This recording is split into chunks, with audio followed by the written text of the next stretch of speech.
నమస్కారం I witness news కి స్వాగతం. హెడ్లైన్స్ చూద్దాం. కేంద్ర బడ్జెట్లో ఏపీకి పెద్దపీట. అమరావతి అభివృద్ధికి 15,000 కోట్లను ప్రత్యేక సాయంగా అందిస్తామని ప్రకటన. నేటి నుంచి తెలంగాణ బడ్జెట్ సమావేశాలు. పలు కీలక బిల్లులను సభలో ప్రవేశపెట్టనున్న ప్రభుత్వం.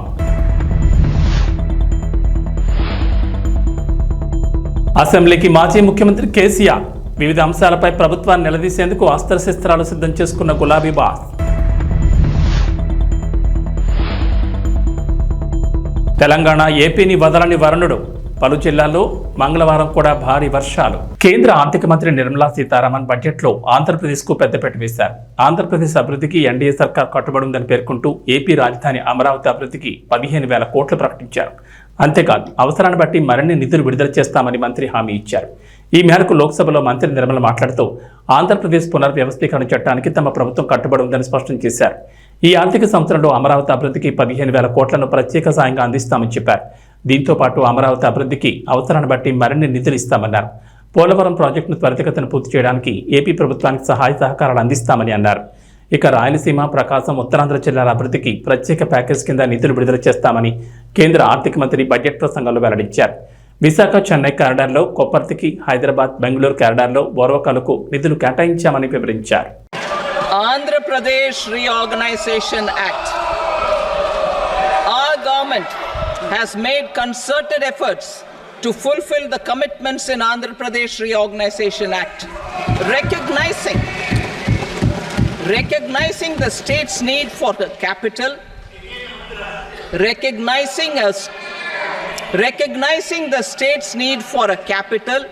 We will facilitate special financial support through multilateral development agencies. In the current financial year, 15,000 crore rupees will be arranged with additional amounts in future years.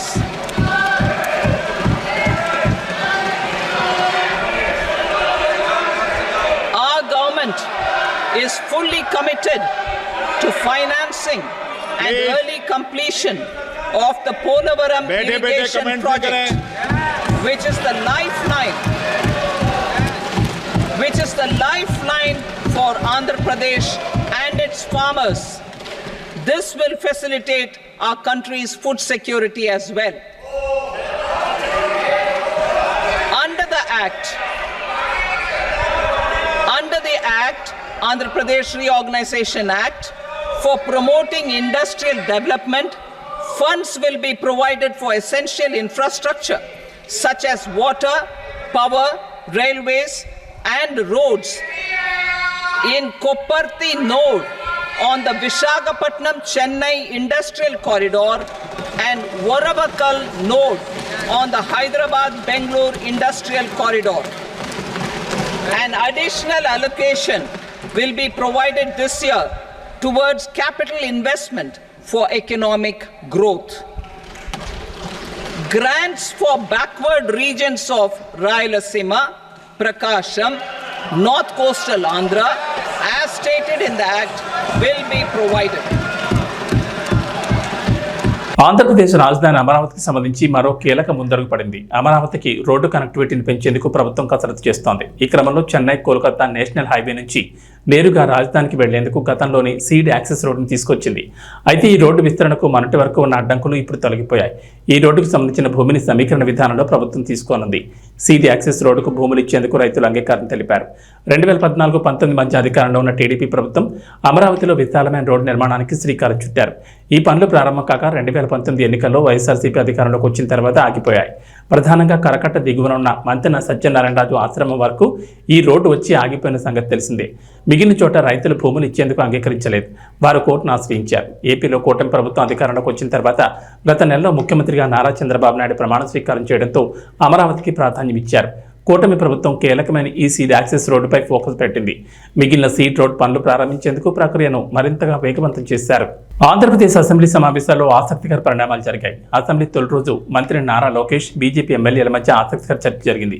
సభలో ముందుగా గవర్నర్ అబ్దుల్ నజీర్ ప్రసంగం అనంతరం సభ వాయిదా పడింది. ఆ తర్వాత మంత్రి నారా లోకేష్ బీజేపీ ఎమ్మెల్యేల దగ్గరకు వెళ్లి పలకరించారు. కాఫీ తాగుదామని తన ఛాంబర్లోకి ఆహ్వానించుకుంటూ వెళ్లారు. అలా ఇరు పార్టీల నేతల మధ్య ఆసక్తికరమైన చర్చ జరిగింది. ఏపీలో కొందరు వైఎస్ఆర్సీపీ నేతలు బీజేపీలో చేరాలనుకుంటున్నారనే అంశం తెరపైకి వచ్చింది. వైఎస్ఆర్సీపీ ఎమ్మెల్సీ తోట త్రిమూర్తులను బీజేపీలో చేర్చుకోబోతున్నారని, జిల్లాలో విస్తృతంగా ప్రచారం జరుగుతోందని, అది వాస్తవమేనా అని మంత్రి సత్యకుమార్ను అనపర్తి బీజేపీ ఎమ్మెల్యే నల్లమల్లి రామకృష్ణారెడ్డి ప్రశ్నించారు. తనకు తెలిసిన సమాచారం మేరకు అలాంటిదేమీ లేదని సత్యకుమార్ బదులిచ్చారు. ఒకవేళ ఎవరైనా బీజేపీలో చేరేందుకు ముందుకు వస్తే కూటమి పక్షాల నేతలు కూర్చుని మాట్లాడుకుని నిర్ణయం తీసుకుంటే బాగుంటుందని బీజేపీ ఎమ్మెల్యేలు అభిప్రాయపడినట్లు తెలుస్తోంది. అంతేకాదు కూటమిలోని టీడీపీ, జనసేన, బీజేపీలు కలిసి సమన్వయంతో తీసుకోవాల్సిన నిర్ణయాలపై ఒక కమిటీని ఏర్పాటు చేసుకోవాలనే ప్రతిపాదన తెరపైకి వచ్చింది. ఈ ఆలోచన బాగానే ఉందని లోకేష్ చెప్పగా బీజేపీ ఎమ్మెల్యేలు కూడా మంచి నిర్ణయమే అన్నారు. మొత్తానికి ఏపీలో వైఎస్ఆర్సీపీ నుంచి వలసలు ఖాయమనే చర్చ జరుగుతోంది. కొందరు నేతలు టీడీపీ, జనసేన, బీజేపీ వైపు చూస్తున్నట్టు చెబుతున్నారు. అయితే చేరికల విషయంలో మూడు పార్టీలు జాగ్రత్తలు వహిస్తున్నాయి. ఆంధ్రప్రదేశ్లో రైతులకు సంబంధించి ప్రభుత్వం కీలక నిర్ణయం తీసుకుంది. రైతులకు పంటల బీమాపై ఏర్పాటు చేసిన మంత్రులకు ఉపసంఘం సమావేశం నిర్వహించారు. ప్రధానంగా పంటల బీమా అమలుపై మంత్రులు అచ్చెన్నాయుడు, నాదెండ్ల మనోహర్, పయ్యావుల కేశవ్ సమావేశమయ్యారు. అధికారులతో కీలకంగా చర్చించారు. అలాగే మంత్రులు దిగుబడి, వాతావరణ ఆధారిత బీమా పథకాలపై వివరాలు తెలుసుకున్నారు. రాష్ట్రంలో రైతులందరికీ పంటల బీమా పథకాన్ని అందేలా చూడాలని, విపత్తు సమయాల్లో వారికి న్యాయం జరిగేలా విధానాలు అమలు చేయాలని వ్యవసాయ శాఖ మంత్రి కింజరపు అచ్చెన్నాయుడు అధికారులను ఆదేశించారు. అంతేకాదు గత ప్రభుత్వంలో మామిడి రైతులకు బీమా అమలు చేయలేదని, ఈసారి మామిడి కూడా బీమా వర్తింపు చేయాలన్నారు. కేంద్ర ప్రభుత్వం సూచించిన విధానాల్లో రైతుల పంటల బీమా పథకానికి సంబంధించి ఉత్తమ విధానం అమలు చేయాలన్నారు మంత్రులు. గత వైఎస్ఆర్సీపీ ప్రభుత్వంలో బీమా వ్యవస్థను చిన్నాభిన్నం చేశారని, ప్రీమియం చెల్లింపులు సక్రమంగా జరగలేదన్నారు. ఇకపై అలా జరగడానికి వీల్లేదని, దిగుబడి, వాతావరణ పరిస్థితులను బట్టి బీమా అమలు అవకాశాలపై వ్యవసాయ, ఉద్యాన శాఖల ఉన్నతాధికారులతో మంత్రులు చర్చించారు. పంటల బీమా అమలు, పరిహారం వంటి కీలక అంశాలపై ముఖ్యమంత్రి నారా చంద్రబాబు నాయుడుకు నివేదిక అందజేయనున్నట్లు మంత్రులు తెలిపారు. ఇటీవల సీఎం చంద్రబాబు కూడా పంటల బీమా అమలుపై కీలక సూచనలు చేశారు. నేటి నుంచి తెలంగాణ రాష్ట్ర బడ్జెట్ సమావేశాలు ప్రారంభమయ్యాయి. ఉదయం 11 గంటలకు అసెంబ్లీ సమావేశాలు ప్రారంభం కాగా ముందుగా దివంగత ఎమ్మెల్యే లాస్యాన్ అంత్యకు సభ్యులు సంతాపం తెలిపారు. అనంతరం బిజినెస్ అడ్వైజరీ కమిటీ సమావేశంలో అసెంబ్లీ నిర్వహణ, చర్చించాల్సిన అంశాలు మొదలైన వాటిపై ప్రభుత్వం నిర్ణయం తీసుకోనుంది. ఈ సమావేశాల్లో స్కిల్ యూనివర్సిటీ, ధరణి పోర్టల్ సమస్యల పరిష్కారం, విద్యా కమిషన్, రెవెన్యూ తదితర బిల్లులకు సంబంధించిన పలు కీలక బిల్లులను ప్రభుత్వం ప్రవేశపెట్టనున్నట్లు తెలిసింది. ఇదిలా ఉండగా ఈ సమావేశాల్లో నిరుద్యోగులకు సర్కార్ తీపి కబురు చెప్పనుంది. ప్రతి ఏడాది జాబ్ క్యాలెండర్ ప్రకటిస్తామని ఎన్నికలకు ముందు కాంగ్రెస్ హామీ ఇచ్చింది. ఇటీవల సీఎం రేవంత్ రెడ్డి కూడా ఈ విషయంపై క్లారిటీ ఇచ్చారు. తాము జాబ్ క్యాలెండర్ కట్టుబడి ఉన్నామని చెప్పారు. ప్రభుత్వ శాఖల్లోని అన్ని ఖాళీలను భర్తీ చేస్తామన్నారు. నిరుద్యోగులకు ఉద్యోగాలు కల్పిస్తామన్నారు. ప్రతి సంవత్సరం మార్చి 31 లోపు అన్ని శాఖల్లో ఏర్పడిన ఖాళీలను గుర్తిస్తామన్నారు. జూన్ 2 నాటికి నోటిఫికేషన్ ఇస్తామని, ఎంపికైన అభ్యర్థుల చేతుల్లో డిసెంబర్ 9 లోపు నియామక పత్రాలు పెట్టాలన్నదే తమ ప్రభుత్వ ధ్యేయమని రేవంత్ చెప్పారు. ఈ మేరకు నేటి నుంచి ప్రారంభమయ్యే అసెంబ్లీ సమావేశాల్లో భాగంగా ప్రభుత్వం జాబ్ క్యాలెండర్ను ప్రకటించనుంది. దాదాపు 50,000 ఉద్యోగాలతో ఈ క్యాలెండర్ ఉంటుందని అంచనా వేస్తున్నారు. దీంతో నిరుద్యోగుల్లో కొత్త ఆశలు సిగురిస్తున్నాయి. పలువురు ఉద్యోగార్థులు కోచింగ్ సెంటర్ల వైపు పరుగులు తీస్తున్నారు. తెలంగాణ ప్రభుత్వం ఆరోగ్యశ్రీ పథకం కింద పేదలకు ఉచిత వైద్యం అందిస్తున్న సంగతి తెలిసిందే. గతంలో 5 లక్షల వరకు పరిమితుండగా కాంగ్రెస్ అధికారంలోకి రాగానే పరిధిని 10 లక్షలకు పెంచారు. అంటే 10 లక్షల వరకు పేదలు ఉచితంగా వైద్యం చేయించుకోవచ్చు. తాజాగా ఆరోగ్యశ్రీ ప్యాకేజీల ధరలను పెంచుతూ ప్రభుత్వం కీలక నిర్ణయం తీసుకుంది. ఈ మేరకు ప్రభుత్వ ఉత్తర్వులు జారీ అయ్యాయి. దీంతో పాటుగా కొత్తగా 163 చికిత్సలను ఆరోగ్యశ్రీ పథకంలో చేరుస్తూ నిర్ణయం తీసుకుంది. ప్రస్తుతం ఆరోగ్యశ్రీ పథకంలో 1672 చికిత్సలు అందిస్తుండగా వీటిలో 1375కు సంబంధించిన ప్యాకేజీలను పెంచారు. మరో 297 చికిత్సల ధరలను గతంలో ఉన్న విధంగానే ఉంచినట్లు ఉత్తర్వుల్లో వైద్య ఆరోగ్య శాఖ వెల్లడించింది. సామాన్య ప్రజల ఆరోగ్యమే లక్ష్యంగా తమ ప్రభుత్వం ముందుకెళ్తోందని వైద్య ఆరోగ్య శాఖ మంత్రి దామోదర్ రాజనరసింహ అన్నారు. పెరిగిన ప్యాకేజీలు, కొత్తగా చేర్చిన చికిత్సలతో ప్రతి ఏడాది ప్రభుత్వంపై 600 కోట్ల మేర అదనపు భారం పడుతుందని చెప్పారు. కొత్తగా సవరించిన 1375 చికిత్సల ప్యాకేజీల రేట్లు సగటున 20% వరకు పెరిగాయని చెప్పారు. తాజాగా చేర్చిన 163 చికిత్సలతో కలిపి మొత్తం 1835 చికిత్సలకు 10 లక్షల వరకు పేదలకు ఉచిత వైద్యం అందుతుందని మంత్రి వెల్లడించారు. ఉస్మానియా, గాంధీ, నిమ్స్, ప్రైవేట్ ఆసుపత్రుల స్పెషలిస్టులతో ఏర్పాటు చేసిన ప్రత్యేక కమిటీ ఇచ్చిన విలువైన సూచనల మేరకు కొత్తగా 163 చికిత్సలను ఆరోగ్యశ్రీలో చేర్చినట్లు చెప్పారు. భారత రాష్ట్ర సమితి అధినేత మాజీ ముఖ్యమంత్రి కె చంద్రశేఖరరావు ఎట్టకేలకు తొలిసారి ప్రతిపక్ష హోదాలో అసెంబ్లీలో అడుగుపెట్టారు. గత ఏడాది చివరిలో జరిగిన అసెంబ్లీ ఎన్నికల్లో బీఆర్ఎస్ ఘోర పరాభవం తర్వాత కేసీఆర్ సమావేశాలకు హాజరు కాలేదు. ఎమ్మెల్యేగా ప్రమాణ స్వీకారం సమయంలో ఆయన కాలుకు సర్జరీ కావడంతో అసెంబ్లీ సమావేశాల సమయంలో కాకుండా ఆ తర్వాత స్పీకర్ కార్యాలయానికి వెళ్లి ప్రమాణం చేశారు. ఆ తర్వాత జరిగిన సమావేశాలు కూడా కేసీఆర్ హాజరు కాలేదు. దీంతో అధికార కాంగ్రెస్ పార్టీ బీఆర్ఎస్పై, కేసీఆర్పై తీవ్ర విమర్శలు గుప్పించారు. ఈ క్రమంలోనే తాజాగా కేసీఆర్ సభా సమావేశాలకు హాజరు కానుండడం తీవ్ర ఆసక్తికరంగా మారింది. వివిధ అంశాలపై ప్రభుత్వాన్ని నిలదీసేందుకు కేసీఆర్ అస్త్రశస్త్రాలు సిద్ధం చేసుకున్నారని గులాబీ వర్గాలు పేర్కొంటున్నాయి. ఇక తెలంగాణ బడ్జెట్ సమావేశాల్లో అనుసరించాల్సిన వ్యూహాలను ఇప్పటికే బీఆర్ఎస్ సిద్ధం చేస్తున్నట్టు తెలుస్తోంది. జాబ్ క్యాలెండర్, నిరుద్యోగుల సమస్యలు, ఎన్నికల ముందు కాంగ్రెస్ పార్టీ ప్రకటించిన 6 గ్యారంటీల అమలు, రైతు రుణమాఫీ, ఫీజు బకాయిల జమ సహా రాష్ట్రంలో ప్రస్తుతం ఉన్న అన్ని అంశాలను అసెంబ్లీలో లేవనెత్తేందుకు బీఆర్ఎస్ అస్త్రశస్త్రాలు సిద్ధం చేస్తోంది. ఇవే అంశాలను లక్ష్యంగా చేసుకుని రేవంత్ రెడ్డి ప్రభుత్వాన్ని అసెంబ్లీలో నిలదీసేందుకు గులాబీ ఎమ్మెల్యేలు సిద్ధమవుతున్నారు. పశ్చిమ గోదావరి జిల్లా భీమవరంలోని మెంటివారి తోట 1, 2 వార్డుల్లో వరద బాధితులకు టీడీపీ నాయకులు మెంటి పార్థసారథి సౌజన్యంతో ముంపుకు గురైన నిరాశ్రయులకు సుమారు 300 మందికి భోజనాలు పంపిణీ చేశారు. ఈ సందర్భంగా మాట్లాడుతూ తోట సీతారామలక్ష్మి, స్థానిక ఎమ్మెల్యే పులపతి రామాంజనేయుల ఆదేశాల మేరకు మెంటి పార్థసారథి, మెంటి గోపి, గంటా త్రిమూర్తులు, ముద్దుల రాము, ఏసుపాదం ఇలాంటి కార్యక్రమాలు చేయాలని, దాతలను సహాయ సహకారాలు అందించాలని బీజేపీ, టీడీపీ, జనసేన నాయకులు, కార్యకర్తలు, వీర మహిళలు కోరారు. ముంపుకు గురైన పేదలందరికీ కూడా మరి మెంటే పార్థసారథి గారి సౌజన్యంతో 300 మందికి భోజన ప్యాకెట్లు అందజేయడం జరిగింది. మరి ఈ కార్యక్రమానికి వారందరూ కూడా వచ్చి ఈ ప్యాకెట్ తీసుకోవాలని కోరుతున్నాం. మరి ఇలాగే దాతలు మరి పేదవాళ్ళు ఉండే ప్రాంతం ఇది. ప్రతిరోజు కూడా వరద తగ్గేంత వరకు కూడా దాతలు సహకరించి మరి ఈ పేదవారిని ఆదుకోవాలని చెప్పి ఈ సందర్భంగా కోరుకుంటున్నాను. మెంటర్ తోటలో లోతెత్తు వర్షాల వల్ల మునిగిపోయి ప్రజలు బయటకు రాకుండా అస్తవ్యస్త పడుతున్నారు. వాళ్ళకి ఎమ్మెల్యే గారు రావడం జరిగింది. అలాగే తెలుగుదేశం పార్టీ, జనసేన పార్టీ వాళ్ళు రావడం, నాయకులందరూ వచ్చి చూడడం జరిగింది. అలాగే వీళ్ళ యొక్క సమస్య ప్రభుత్వం దృష్టికి వెళ్ళాలి. ఆ ప్రభుత్వం వారు వెంటనే ఈ సమస్య పరిష్కరించాలని ప్రభుత్వం వారు కోరుతున్నాను. అలాగే ఈరోజు దాత పార్థసారథి గారు అన్నదానం చేశారు. అన్ని దానాల్లో కొన్న అన్నదానం గొప్పదంటారు. అలాగే అన్నదాత సుఖీభావ కూడా అంటారు. దాతలందరూ ముందుకు వచ్చి ఇలాగ డొనేటివ్ విధానంగా ఇవ్వాలి ప్రతి ఒక్కరు కూడా అని ముందుగా ప్రభుత్వ ఎమ్మెల్యే గారు వచ్చి ఈ సమస్యను చూసి ఓట్లు కూడా పెట్టడం జరిగింది. వాటర్ కూడా తోడించడం జరుగుతుంది. కానీ ఇంకా వాటర్ ఇలాగే ఉన్నాయి. కానీ ప్రజలకి ఏ రోగాలు రాకుండా చూసుకోవాలి మనం. ఎందుకంటే ఈ నీరు నిల్వ ఉండడం వల్ల వాళ్ళకి స్కిన్ ఎలర్జీ కానీ అలాగే విషపు జ్వరాలు కానీ రావడం జరుగుతుంది. కానీ ప్రభుత్వం వాళ్ళు వెంటనే స్పందించి దీనికి పరిష్కారం చేయాలని చెప్పి కోరుతున్నాను. అలాగే జనసేన ప్రభుత్వం రాష్ట్ర వ్యాప్తంగా కురుస్తున్నటువంటి అధిక వర్షాల వల్ల మరి భీమవరం నియోజకవర్గంలోని ముంపు ప్రాంతాలు మరి 39 వార్డుల్లోనూ కూడా కొంచెం ఇబ్బందులు ఎదుర్కోవడం జరుగుతుంది. ఈవేళ మరి ఎక్కడైతే ఇబ్బంది ఉందో అక్కడ తెలుగుదేశం ప్రభుత్వం తరఫున మరి సేవా కార్యక్రమాలు కానివ్వండి, అన్నదాన కార్యక్రమాలు కానీ చేయమని చెప్పి నారా చంద్రబాబు నాయుడు యొక్క పిలుపు మేరకు మరి ఈవేళ తెలుగుదేశం పార్టీ తరఫున రాష్ట్ర కోశాధికారి శ్రీ మెంటే పార్థసారథి గారి సౌజన్యంతో ఈవేళ ఇక్కడ వరద ముంపు బాధితులైనటువంటి పేద ప్రజలకి ఆహార పదార్థాలు అందించడం జరిగింది. సుమారు 4 రోజులుగా దాతలు గంటా త్రిమూర్తులు గారు ఇటువంటి వ్యక్తులందరూ కూడా ఎదురుకొచ్చి ఈ సేవా కార్యక్రమం కొనసాగిస్తున్నాం. మరి ఈరోజు దాత మరి మెంటే పార్థసారథి గారు 300 మందికి ఇక్కడ నిరాశ్రైనటువంటి పేద ప్రజలకి ఆహార పదార్థాలు అందించడం జరిగింది. మరి ఇటువంటి దాన్ని స్ఫూర్తిగా తీసుకుని రాబోయే మరి ఇంకా 4-5 రోజుల వరకు ఇబ్బంది కలిగేలా ఉంది పరిస్థితి.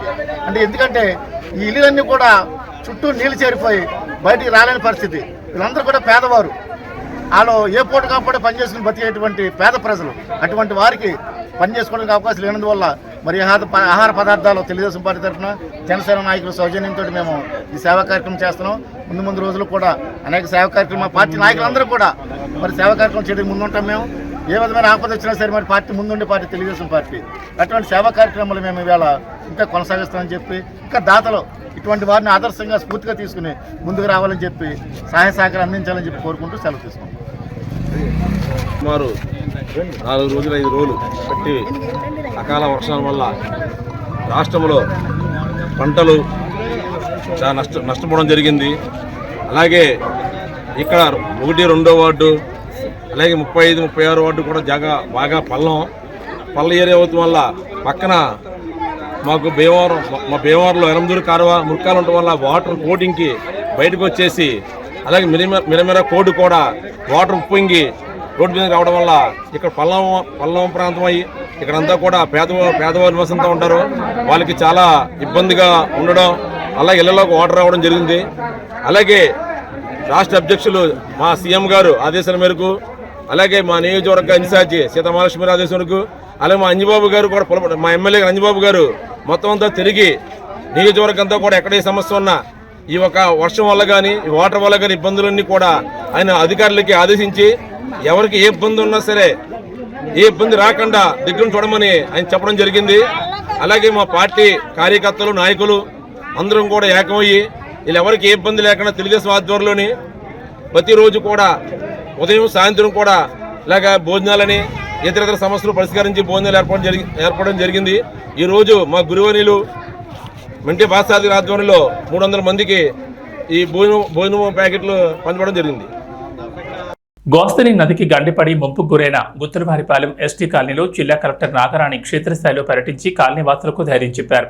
గోస్తని నదికి గండిపడిందని తెలిసిన వెంటనే జిల్లా కలెక్టర్ నాగరాణి హోటాహోటా పాలకోడేరు మండలం మోగల్లు గ్రామం గుత్తలవారి గ్రామానికి చేరుకుని గండిపడిన ప్రాంతాన్ని కట్టడి చేసేందుకు యుద్ధ ప్రాతిపదికన అధికారులను ఆదేశిస్తూ పర్యవేక్షించారు.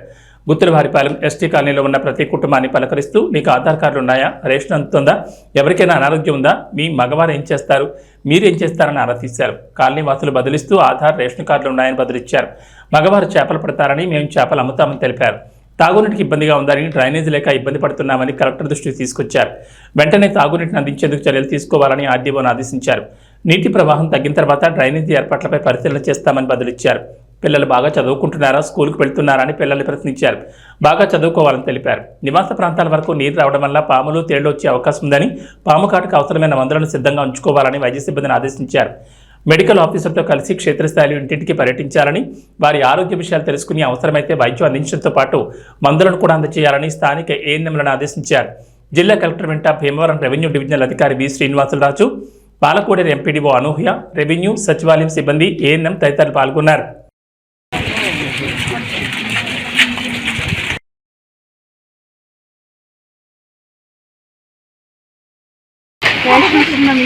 రేషన్ కార్డు ఉందమ్మా, బియ్యం అన్ని ఇస్తున్నారా బాబు? వీళ్ళకి అన్ని రేషన్ కార్డులు ఎవరికి ఇళ్లలోకి ఇక్కడ ఏం రాలేదు. అక్కడ వైట్ గా కనిపిస్తుంది అక్కడ కనిపిస్తుంది. అవును మేడం.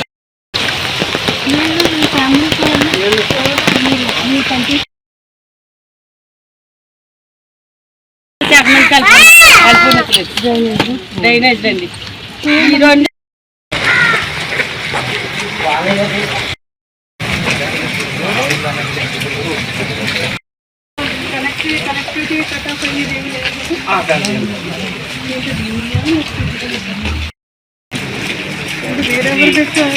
రేయ్, ఆడని ఎవరికైనా చూపించండ్రా, కూర్చోబెట్టి చెప్పండ్రా బాబు.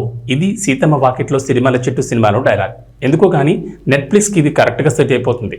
ఎందుకంటే తాజాగా మోడర్న్ మాస్టర్స్ అనే డాక్యుమెంటరీ ట్రైలర్ను రిలీజ్ చేసింది నెట్ఫ్లిక్స్. డైరెక్టర్ ఎస్ఎస్ రాజమౌళిపై ప్రతిష్టాత్మకంగా తీసిన డాక్యుమెంటరీ ఇది. ఇంత ఖర్చు పెట్టి తీసిన ఈ డాక్యుమెంటరీని డబ్బింగ్తో గబ్బు లేపింది నెట్ఫ్లిక్స్. దీంతో నెట్జన్లు ఈ ట్రైలర్ను తెగ ట్రోల్ చేస్తున్నారు. అసలు దీని సంగతి ఏంటో చూద్దాం. తెలుగు సినిమాను అంతర్జాతీయ స్థాయికి తీసుకెళ్లిన రాజమౌళిపై డాక్యుమెంటరీ అనగానే మన ఆడియన్స్తో పాటు పాన్ ఇండియా లెవెల్లో ఎంతోమంది ఆసక్తి చూపించారు.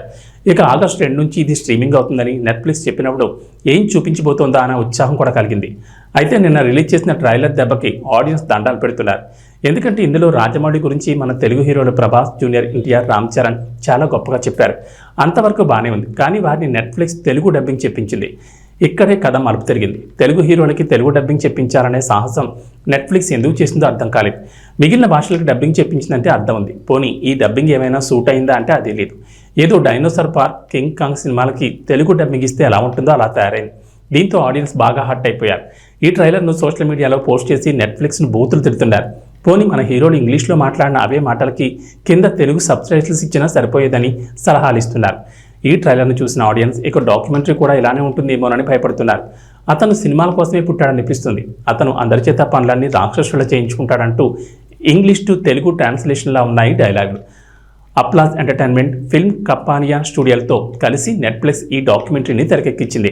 1 గంట 14 నిమిషాల నిడితో ఈ డాక్యుమెంటరీ రాబోతోంది. ఇందులో రాజమౌళి సినీ ప్రయాణం సహా పలు ఇంటర్వ్యూలను కూడా చూపించబోతున్నారట. హార్దిక్ పాండ్యాను కాదని సూర్యకుమార్ యాదవ్కు కెప్టెన్సీ ఎందుకు ఇచ్చారు?